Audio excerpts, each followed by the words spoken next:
এবার ভারতের নাগরিকদের বাধায় সীমান্তে কাঁটাতারের বেড়া দিতে পারল না ভারতীয় সীমান্তরক্ষী বাহিনী বিএসএফ। এমন ঘটনা ঘটেছে ভারত বাংলাদেশ সীমান্তবর্তী পশ্চিমবঙ্গের নদিয়া জেলার শিকারপুর গ্রামে।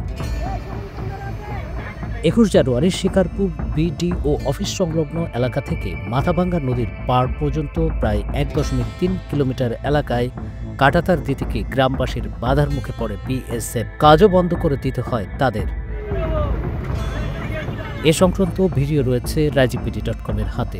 ভিডিওতে গ্রামবাসীর কথোপকথন থেকে জানা যায় সীমান্তের এই অংশে অন্তত 300টি হিন্দু পরিবারের বসবাস। আমাদের সমস্যা একটা গেটের, আমাদের এখানে 300 ঘর লোকের বাস, তার মধ্যে প্রায় সবই চাষি এলাকা।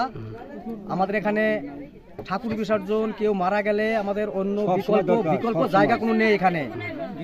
আবার আমাদের এখানে লেয়ারের সমস্যা, চৈত্র মাসে আসলে আমাদের এখানে কোনো টিউবওয়েলে জল ওঠে না, আমাদের এই নদীটাই সম্ভব। তাহলে আপনাদের এই সমস্যা একটা গেট হলে সমস্যা দূর হয়ে যাবে, সমস্যা সমাধান যাবে। নদিয়ার শিকারপুর এলাকায় মানুষের মৃত্যু হলে তাদের সৎকারের জন্য রয়েছে একটি মাত্র শ্মশান, সেটিও ভারত বাংলাদেশ সীমান্তের 0 পয়েন্টে পড়েছে। ফলে সীমান্তের এই গুরুত্বপূর্ণ অংশে বিএসএফ কাঁটাতার দিয়ে দিলে নদী ও শ্মশান চলে যাবে দুই দেশের কাঁটাতারের মধ্যবর্তী এলাকায়, বলছেন গ্রামবাসী।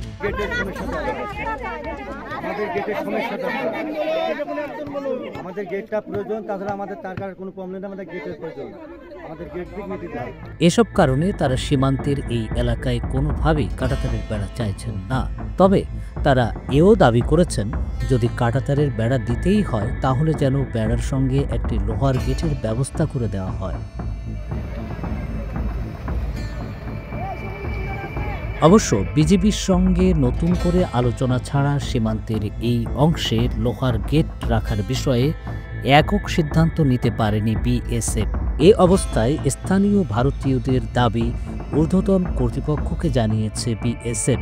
সেখান থেকে বিজেপির সঙ্গে আলোচনা করে পরবর্তী সিদ্ধান্ত গ্রহণ করা হবে বলে জানানো হয়েছে।